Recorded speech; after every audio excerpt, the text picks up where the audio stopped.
Terkait kasus penembakan terhadap Bahar bin Smith yang katanya dilakukan oleh orang tidak dikenal, itu semakin banyak informasi dan cerita yang bisa kita dapatkan di media online. Karena hampir semua media sudah memberitakan, bahkan pihak kepolisian itu sudah melakukan olah TKP terkait kasus penembakan ini. Tapi sampai hari ini, itu belum ada satupun dari kelompok elit yang berkomentar. Belum ada politisi yang mau ikut bersimpati. Belum ada capres yang ingin melakukan konpres. Ini kenapa ini? Kok nggak kayak seperti dulu seperti Ratna Sarumpait? Di mana Fadlizon langsung keluar-keluar, Amin Rais, Fahri Hamzah, Rizal Ramli, Prabowo Subianto langsung konpres gitu ya. Ini kenapa sekarang nggak ada yang simpati kepada Habib Bahar gitu? Apakah Habib Bahar ini sudah nggak dianggap sama kelompok anti pemerintah atau gimana? Ya mestinya kan Surya Paloh lah, atau AHY lah, saya prihatin gitu kan. Ini kok nggak ada semua. Jangankan kelompok elit, jangankan orang-orang dari partai politik, bahkan dari kelompok 212 sekalipun, dari FPI sekalipun, itu nggak ada yang komentar gitu. Senyap semua. Bahkan Habib Novel yang bukan Habib, yang sebelumnya ribut soal Coldplay gitu ya. Ini sekarang juga nggak komentar, ini ada apa ini? Apakah orang-orang di sekitar Habib Bahar sudah tidak percaya dengan Habib Bahar? Atau mereka sudah belajar dari kasus sebelumnya? Tapi ini menarik memang, karena kejadiannya kan sudah hari Jumat gitu ya. Jumat, Sabtu, Ahad, Senin, Selasa. Sampai Selasa belum ada yang komentar. Yang komentar bolak-balik cuma pengacaranya Habib Bahar. Jadi cerita ini tidak didukung oleh kelompok-kelompok di sekelilingnya gitu. Dan gak ada bukti-buktinya gitu ya. Bukti-bukti itu yang coba ditampilkan di media sosial cuma bukti kain sama bukti bercak. Itu pun kayak bercak, bukan bercak kena tembak. Itu bercak kayak bisul pecah.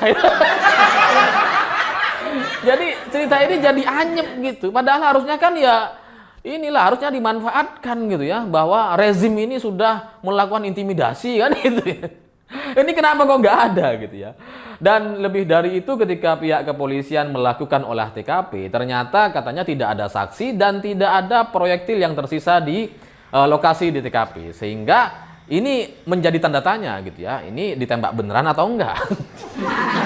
Karena kalau polisi tidak menemukan proyektil yang tersisa di TKP gitu ya, jangan-jangan nanti ceritanya akan sama seperti Fadlizon dulu ketika kasus demonstrasi Pilpres gitu ya, hasil pemilu di KPU gitu, yang kemudian tiba-tiba foto dengan peluru. Seolah peluru ini ditembakkan sama polisi. Jangan-jangan endingnya kayak gitu. Jadi karena ini tidak ada saksi gitu ya, kemudian pihak kepolisian melakukan penyidikan lebih dalam lagi gitu terkait kasus penembakan ini. Lebih dari itu, pihak kepolisian ketika mendatangi TKP ternyata tidak ada bercak darah seperti yang diceritakan atau dibangun oleh kelompok emak-emak yang sebelumnya kayak ngerumpi terkait kasus penembakan Bahar bin Smith ini. Karena sebelum berita ini muncul di banyak media, itu kan di sosmed kita, di grup WhatsApp kita, itu kan muncul percakapan antar emak-emak gitu ya, yang ngerumpi, yang katanya di mobilnya itu wah berceceran banyak darah gitu ya, terus kemudian bajunya itu bolong 2. Ternyata ketika di lokasi dicek sama pihak kepolisian nggak ada bercak darah sedikit pun gitu, sehingga jangan-jangan cerita si emak-emak itu salah.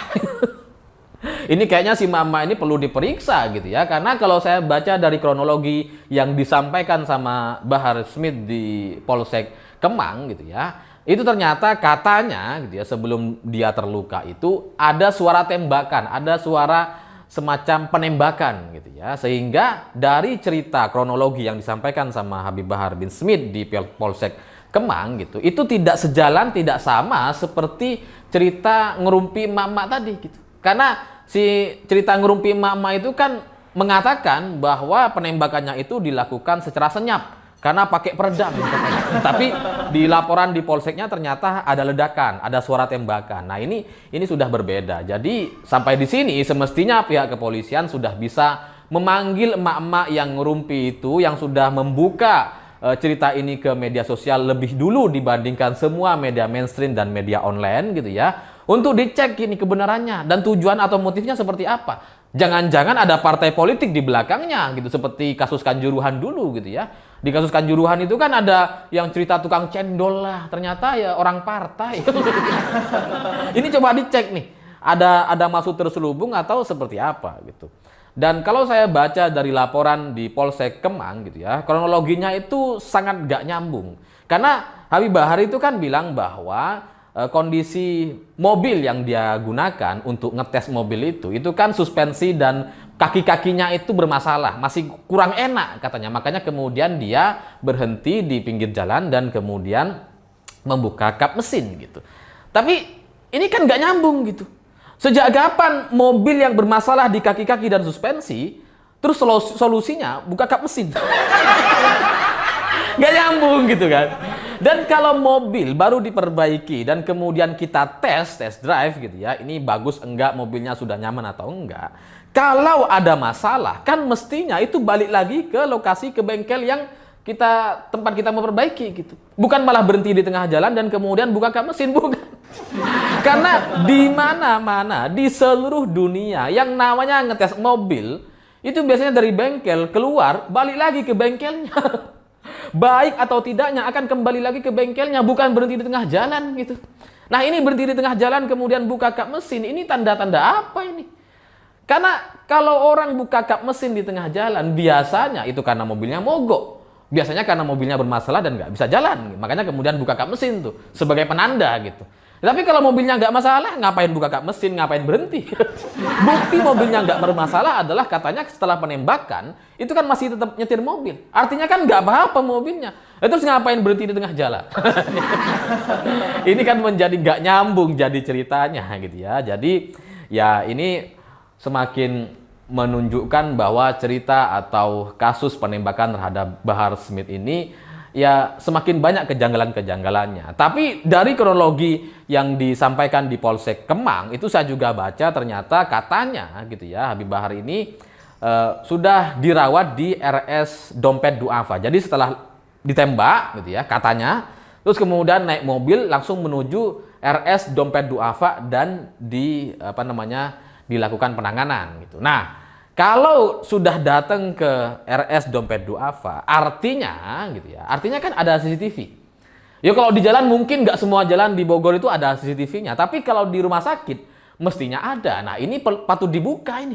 CCTV-nya ini harus dibuka gitu. Apakah benar Bahar itu datang dengan kondisi berdarah-darah gitu ya? Atau jangan-jangan nggak berdarah sebelumnya? Atau seperti apa gitu? Harus dibuka, harus diberikan kepada publik supaya kita ini jadi tahu cerita yang sebenarnya gitu.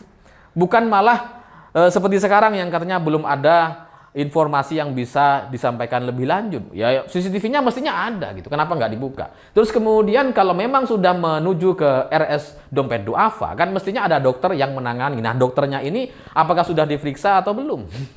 Jadi pihak kepolisian bagi saya itu tugasnya hari ini bukan cuma menunggu hasil visum mestinya gitu ya. Ya hasil visum ya. Kita harus tunggu karena itu yang akan menentukan nantinya apakah benar luka yang ada di tubuh Bahar itu adalah luka tembakan gitu ya, luka nyerempet peluru atau luka apa gitu. Karena menurut pengacaranya kan katanya luka nyerempet bukan luka tembakan. Jadi ya ini harus dicek gitu.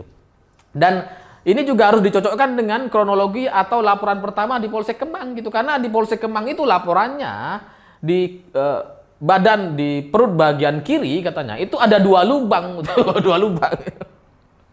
Itu kalau sudah 2 lubang, apa iya ini cuma nyerempet gitu. Nah ini kan harus dicocokkan nih mana yang benar gitu ya. Jadi ya bagi saya pihak kepolisian harus jujur dan transparan terkait ini karena ini sudah menjadi laporan resmi ke pihak kepolisian dan sekarang sudah menjadi pemberitaan di media. Dan bagi saya cerita kasus penembakan terhadap Habib Bahar ini terlepas benar tidaknya itu harus disimpulkan dan harus selesai gitu ya. Karena kalau ini nggak selesai, kalau ini menjadi cerita yang kemudian dilupakan dan kita kemudian sibuk dengan berita-berita yang lain, maka selamanya cerita ini akan menjadi cerita yang benar gitu. Menjadi cerita yang seolah-olah bahwa Habib Bahar itu diintimidasi, diteror, ditembak sama orang gitu ya. Seolah-olah kejam sekali rezim ini gitu kan. Itu akan menjadi cerita yang terus-menerus dibenarkan. Dan itu polanya sudah terjadi selama bertahun-tahun sebelumnya gitu ya. Rizik itu ketika berceramah di Isra Mi'raj gitu ya, terus kemudian ada mobil terbakar, itu kemudian disimpulkan bahwa wah itu intimidasi gitu. Terus kemudian ada juga cerita rumah Habib Rizik katanya ditembak oleh sniper katanya kan. Terus kemudian Rizik itu berlindung ke Arab Saudi mencari perlindungan ke Raja Salman. Itu sampai sekarang itu menjadi cerita yang dibenarkan oleh kelompok mereka, kelompok pemuja Habib-Habib ini gitu ya. Jadi kalau ini tidak diselesaikan, tidak ada kesimpulan benar salahnya seperti apa, maka selamanya itu akan menjadi kebenaran. Dan ini bagi saya tidak boleh dilanjutkan gitu ya. Tidak boleh dibiarkan nggak jelas seperti sekarang. Karena soal Habib Bahar ini sama seperti sebelumnya kan sudah ada juga kasus intimidasi, katanya dilempari oleh 3 kepala anjing katanya gitu ya. Itu kan juga nggak ada kesimpulannya tuh. Sudah olah TKP tapi kemudian selesai gitu aja gitu. Nggak ada kesimpulan siapa yang melakukan, apa benar itu terjadi pelemparan dan seterusnya, itu nggak ada. Nah hari ini di kasus penembakan ini kayaknya lebih mudah disimpulkan karena ada luka dan ada visum gitu. Sehingga mestinya datanya itu bisa dibuka kepada kita. Dan karena sudah menyebut RS dompet duafa, mestinya juga ada CCTV yang menunjukkan kedatangan Habib Bahar gitu. Mestinya ini lebih bisa diselesaikan, lebih mudah lah diselesaikan dibandingkan soal kasus intimidasi 3 kepala anjing di kediaman Habib Bahar gitu. Itu kan susah itu, karena CCTV nggak ada gitu ya. Ya malam-malam, tengah malam, jadi susah. Kalau yang sekarang ini kan lukanya ada dan kemudian menyebut RS dompet duafa, jadi ya harusnya lebih mudah disimpulkan gitu. Karena kenapa ini penting bagi saya gitu ya? Kenapa kesimpulan akhir dari cerita ini harus ada? Kenapa ini penting? Karena kalau ini nggak ada dan nggak disimpulkan, itu akan menimbulkan keyakinan di kelompok mereka, FPI dan sejenisnya gitu ya, bahwa memang benar bahwa rezim atau pemerintah itu anti terhadap ulama atau anti terhadap Islam gitu. Itu akan disimpulkan terus-menerus sehingga itu akan menimbulkan benih kebencian kepada mereka sampai mereka mati, sampai mereka meninggal dunia. Sampai generasi selanjutnya bahkan mungkin. Nah, ini bagi saya tidak boleh terjadi gitu. Karena kelompok-kelompok ini kalau sudah meyakini bahwa pemerintah itu jahat, rezim ini anti-Islam gitu ya, polisi itu togut dan sebagainya, itu akan memicu kelompok-kelompok radikal untuk menjadi orang-orang yang menyerang pihak kepolisian dengan istilah-istilah jihad atau pengantin gitu. Jadi bibit-bibitnya itu bisa dimulai dari cerita-cerita yang seperti ini, dari cerita-cerita yang tidak selesai atau tidak dikonfirmasi atau tidak ada kesimpulannya. Sehingga bagi saya kasus ini harus selesai. Kepolisian harus jujur, harus terbuka, harus transparan, tidak boleh ada yang ditutup-tutupi. Kalau memang benar Habib Bahar itu diserang sama orang tidak dikenal, tangkap dan adili pelakunya. Tapi kalau ini cerita adalah cerita tidak benar, ini juga harus dibuka gitu. Jangan kemudian dibiarkan atas nama untuk melindungi Habib Bahar dan sebagainya gitu ya. Karena publik atau masyarakat perlu diberikan kejujuran atau transparansi terkait kejadian ini gitu. Supaya ke depan ini tidak dimanfaatkan oleh kelompok mereka untuk menarik simpati dan mendapatkan sebuah label bahwa mereka itu berjuang untuk Islam, seolah-olah memang mereka tuh berjuang sampai bertaruh nyawa dan sebagainya, padahal itu tidak benar sama sekali. Seandainya Bahar berbohong, maka kita berharap bahwa pihak kepolisian menindak tegas, jangan kasih ampun lagi supaya ada efek jerahnya.